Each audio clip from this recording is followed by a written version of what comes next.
We'd been staying at my mother-in-law's house for nearly a month. Her name was Margaret, a widow in her late 40s, living alone in a sprawling Victorian home since her husband passed a few years back. At 5 feet 5 inches, with a runner's lean frame and a dancer's grace, Margaret didn't look a day over 40. Her fair skin glowed under the morning sun, and her curves, full and inviting, swayed with every step, a quiet rhythm that drew the eye despite one's best intentions. My wife, Emily, was swamped with work, leaving me to rattle around the house, jobless for the moment. Sometimes I caught Margaret's gaze lingering on me, her eyes carrying a flicker of something unspoken, loneliness perhaps, or curiosity. I dismissed it as my imagination, but the thought lingered like a shadow. That morning, I woke late, the summer heat already thick in the air. Emily had been called into the office for an emergency meeting, leaving just me and Margaret in the house. I wandered into the living room, where Margaret was tidying up, dressed in a loose tank top and lightweight lounge pants that clung softly to her form.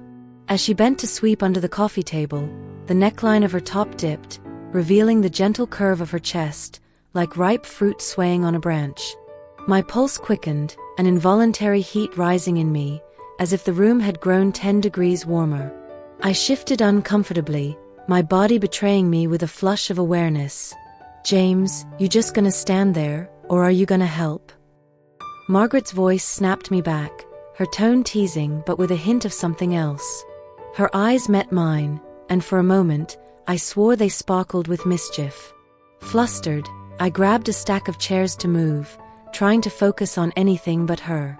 As she turned, the thin fabric of her pants caught the light, outlining the delicate lace beneath, a crimson secret that sent my thoughts spiraling.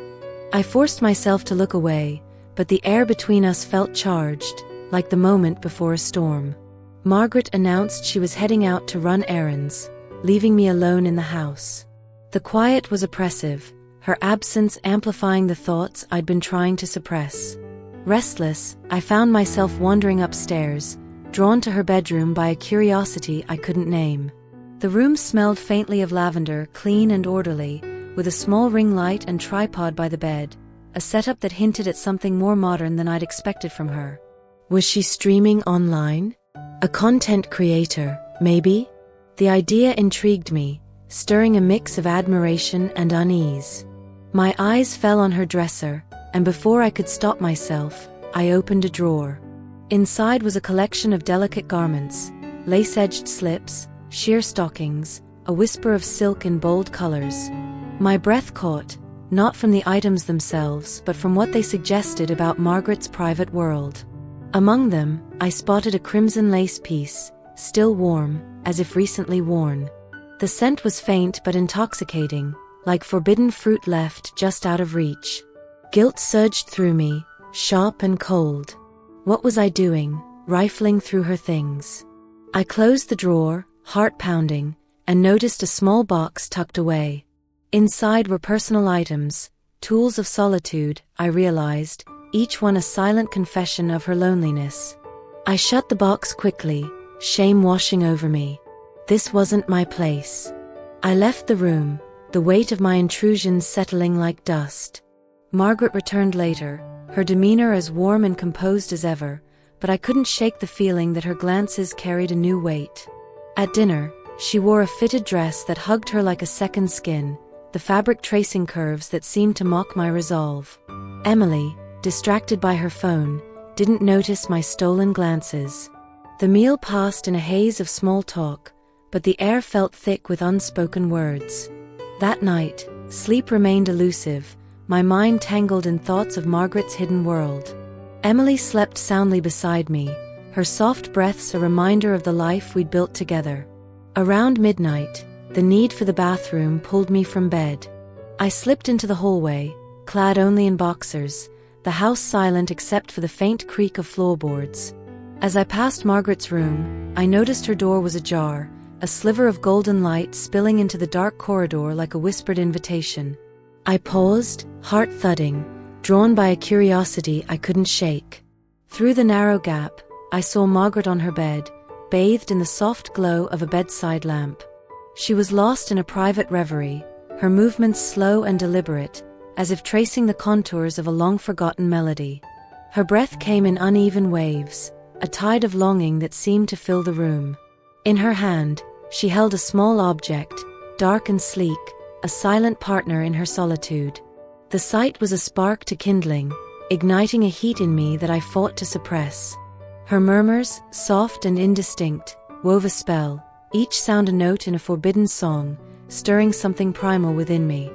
Guilt clawed at my chest, urging me to retreat, but my feet betrayed me. I knocked softly, my voice barely a whisper. "Margaret?" I heard something. "Are you all right?" She startled, pulling the covers up, her eyes wide with a mix of shame and surprise. "James," she breathed, her voice trembling like a leaf caught in the wind. I'm fine. Just wrestling with some shadows." Her words hung heavy, a confession wrapped in vulnerability. My body, still humming with the sight of her, felt like a taut string, ready to snap. I stepped inside, the air between us thick with unspoken truths. "It's hard, isn't it?" I said, my voice low. Being alone, carrying all that weight. Her gaze met mine, and for a moment, the world narrowed to just us, two souls caught in a dance of longing and restraint. She nodded, her eyes glistening.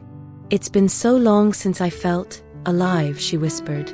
The space between us dissolved, and before I could think, I was beside her, drawn into the orbit of her warmth.